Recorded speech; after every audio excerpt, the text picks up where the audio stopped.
Good morning, everyone. Welcome back to Esoteric Ramblings. I'm Jesse Arnold, and today I'm bringing you another Monday Madness. Hey, everybody. Welcome back to the channel. Thanks for joining me today. It's another Monday Madness, which I've determined is going to be, it could be anything. It could be ranting about something I don't like in the state of comics, or toys I've recently got in between pre-orders and flea markets and whatever. Now that all these things are starting to open back up, or whatever else I want it to be. I'm also going to try to maybe do every other Monday for Monday Madness, and the Mondays in between to be a movie review, whether it's a new movie that's hitting theaters or streaming services, or just a movie I really like and want to talk about. So this week we are going back to toys that I have gotten in over the past couple days, weeks, and highlight a store I found in my area that I think if you're local or if you like traveling and you're good with traveling right now, you might want to check it out if you like retro stuff. So to kick that off first, I'm going to go to some figures that my good friends Megan and Tyler found at their family yard sale. They knew I was looking for retro stuff, and I got some pictures for Megan saying, "Hey, are you interested in some Smurfs?" And I said, absolutely, and I picked out the ones I wanted, and she was able to get. I got them last night. So, yeah, I had a bunch of these Smurfs when I was a kid. Some of these I had, or like my version of these, or, but these were great. So I got a handful of them. Couldn't pass up them with the cheeseburger because well, you might not know. Cheeseburgers are one of my favorites, so. And I do still have the cowboy Smurf, so I had to get him and a Papa Smurf. I don't have him. I only have the cowboys, the only one I have left, and that might have even been one of my older siblings, maybe, or I don't remember if the Smurfs were all mine. But I had a bunch. I had the Smurf house, I had a well, I had a whole bunch of them, so these are going to go great in my little nook where I have my California Raisins and the two Army Ants factions. So, and then there's a couple Christmas ones that I'll keep out for holiday time. And it looks like two of them are actually meant to be ornaments. This one with the tree and Smurfette. So I'm going to be on the lookout for a normal Smurfette to go with the regular set at some point. So yeah, so thank you, Megan and Tyler, for hooking me up with this awesome set of Smurfs to go in my shelf, which I don't know if I'll have it today because I'm doing this video before work, but it'll probably be later tonight. I'll have pictures over on my Instagram account if you want to check that out. Just Shelve It, with all of these things in their new homes. Oh, hold that thought. Okay, holding that thought, I'm back. There were two figures I wanted to show off that I meant to show off one a couple weeks ago when I did the first Monday Madness and forgot to grab it, so I got them. But first up, I want to talk about, there's this cool store I found through Instagram via another store that's opening up soon in Red Lion called Retro Splat. I found out about a store locally in New Cumberland, Pennsylvania, called Retro Rad. So I went out there yesterday because they have weekend hours, which is nice. And it was a really cool little store. It's right next door, or a shop down from a pizza place I grew up going to all the time as a kid. Because I lived near New Cumberland. I lived over behind Cedar Cliff High School. For anyone that's local to this area, you know what I'm talking about. I lived over by Cedar Cliff, so I would go into New Cumberland all the time. Villa Roma was like the best mom and pop shop in the area. For that part of Camp Hill, New Cumberland, at least our family thought so. And we would go into New Cumberland all the time, so it was kind of fun driving through the old nostalgia roads. I didn't go past my old house, but I went past a couple of the schools, even though they've been rebuilt and changed over the years, my old high school, and all this stuff, getting in there. It was just bringing up lots of fun memories and stuff of childhood. I even lived over on 3rd Street, which was a road that you could get to this store on. So it was just really cool going back there and finding the things I found there, because some of them I would have had while I lived in that area and everything. So it was just a fun little trip down memory lane. And yeah, it was really cool. So I found this store. It's called Retro and Rad. Here is their package sign and the sign on the door. I took a couple pictures because I wasn't sure what to expect when I went in, and I wanted to make sure I had permission to do that. So next time I go, whether I go with a friend or something, I'll do some more videoing from inside the store instead of just a couple pictures. But here is a picture of the storefront and a shot of some of the goods they have in the store. So it's not a huge store, but it's nice. It has kind of a nice little clean boutique type feeling store, and it's all retro toys. They do have video game consoles and some movies and stuff. They do have pops. They do have more modern toys, but they have tons of vintage stuff. It was like someone went around all the flea markets in 1987, 1994, and collected all the stuff families were getting rid of. And one of the things I really appreciate, I saw that they take a lot of effort to clean up their video game consoles and things, but it looks like they do that with their action figures and collectibles as well. Because usually when you buy a toy at a flea market or a secondhand store or something like that, they're just kind of how whoever brought them in. Sometimes there's still actual dirt from being played out in a yard, or just years of, just build up, being on a shelf, dusty or whatever. But it seems like they go through and they take the time and they really clean these toys up, and they feel, other than, paint wear and things like that are not just a cleaning, like they just feels like they do a thorough cleaning on these things. So it was really cool, and I ended up getting 6 things yesterday, and I'm gonna hold that for the end. And on the back of each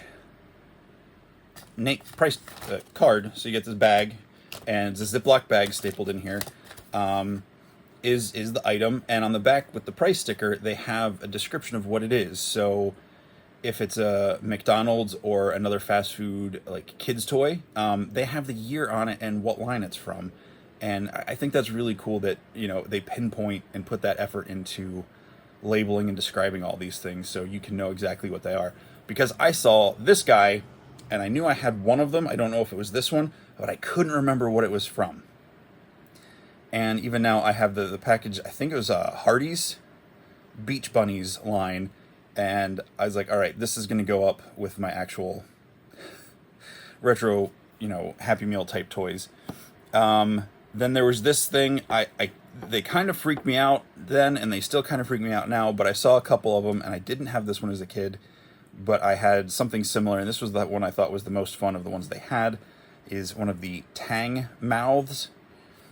I used to love Tang when I was a kid. I feel like I try it every couple of years and am not impressed, so I'll probably be trying Tang again in the near future. Let's see, there was another kids meal toy, was Fozzie Bear from Muppet Babies. I had quite a few of this line, but I thought I was like, I gotta get the Fozzie, with the rocking horse. I just think, and like, again, they're so clean, really nice job of packing these up for customers to find. And then there is one of my favorite movies all time from when I was a kid. It was a very impactful experience for me seeing this movie in the theater, and I have one piece of memorabilia from the movie that I still have besides the trading card set, is E.T. And I know we had this in our family as a kid, E.T. in his bathrobe with the beer can.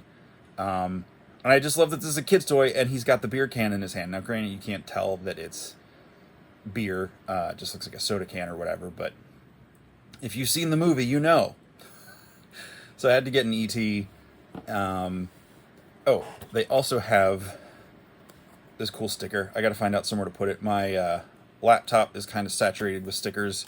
I don't know where I'm going to put that, but I'll find out. Maybe I can put that on my iPad case.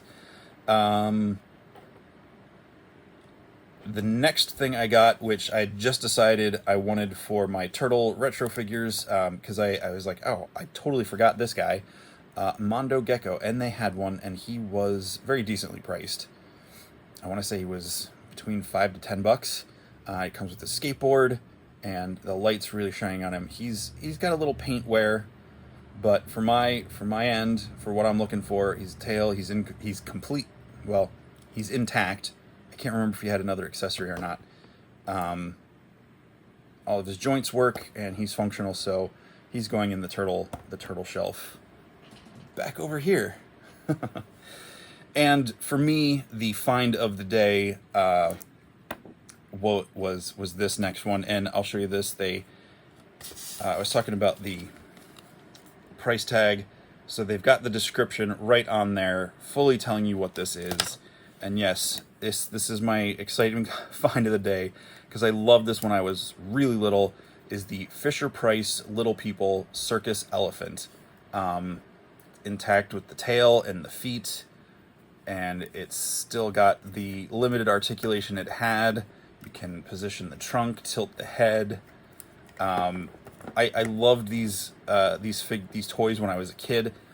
When I went to, I believe it was Steel City Con for the first time a couple years ago, I found one of the bears from the circus set. So I have that up in my kind of nostalgia shelf. So now this elephant will have a place there as well. And I'm glad it's bright blue, so it'll show up between the other things I have up there. So if you're local to central Pennsylvania, or you're traveling through the area and you want to check out a cool toy store, look up Retro and Rad. You can find them definitely on Instagram, at Retro and Rad, all spelled out. And I'm pretty sure they had a Facebook presence too, but I don't use Facebook that much. They have a website. You can find their listings on there. They're on Market Street in New Cumberland, just a block or so back behind Bridge Street. And really cool place if you want to check it out. Retro and Rad for some vintage toy collecting. And they had all sorts of stuff. They were a little after my era of being into them, but they had some Power Rangers and Pokemon stuff. They had some vintage Star Wars, vintage He-Man, Ninja Turtles, G.I. Joes, the 90s Kenner Batman stuff, all sorts of things. My Little Pony, Troll dolls. You've seen some of the little fast food place things, Disney stuff, all sorts of video game consoles from different eras. So yeah, check out Retro and Rad if you're in the area or traveling through or local. It's a pretty cool place. And yeah, so up next, real quick, are the two McFarlane Wonder Woman figures that they've done recently. So this is the Last Night on Earth Wonder Woman. I don't really like the mohawk, or at least the expression that goes with the mohawk. I mean, it's great detail, and it's a great face sculpt. And overall, I really like this figure. The articulation on these is really cool. The super wedged boots are a little awkward trying to pose. But yeah, this is a great figure. I love the kind of tattered cloak. It's really cool. My biggest disappointment is the sword, as you can see, is really bent and wonky. And despite my efforts to try to flatten it out, it just goes back to its curled state. But yeah, I think this is a pretty fun figure. I like the details and the alterations to the costume, at least for an alternate storyline. And right in line with that, for another alternate storyline, is the Wonder Woman Death Metal Wonder Woman, which I really liked. The big, voluminous blue hair. I'm not a huge fan of the Chainsaw of Truth, but it was kind of this was just a really wacky story, and I just think this figure looked really cool. I like the face sculpt. Again, I like the alterations to the costume. Those boots are insane. I feel bad for whoever had to map all of that out. But with like these skull pauldrons and everything. These are two really fun, different takes on Wonder Woman to add to my Wonder Woman shelf of things. So yeah, if you want, they're both out in the wild. I found the Last Night on Earth at a GameStop, and the Death Metal Wonder Woman came from Amazon. So, and shout out to Funko Pop Lover. I saw you posted yours this morning, and yeah, so Wonder Woman, Death Metal. I don't know where I was going with that. But hey, thanks for watching. Thanks for all your comments.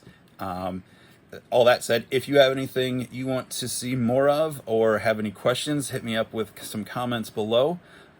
Check out my Instagram page again, just shelve it. I'll put it up here again over on Instagram, and I'll be back later this week with my comic haul rundown on Wednesday. Maybe on Wednesday. My schedule at work is changing this week, so trying to get all this stuff in the same time frame is going to be different. And I'll be back with Bad Batch Friday, and I'll try to get Loki in there as well this week, when and if I get a chance to watch it and record for it. So thanks for watching. I'll see you guys next time. Have a great day, a great week. Stay safe, keep hydrated because it's getting hot in a lot of places, and yeah, ramble on.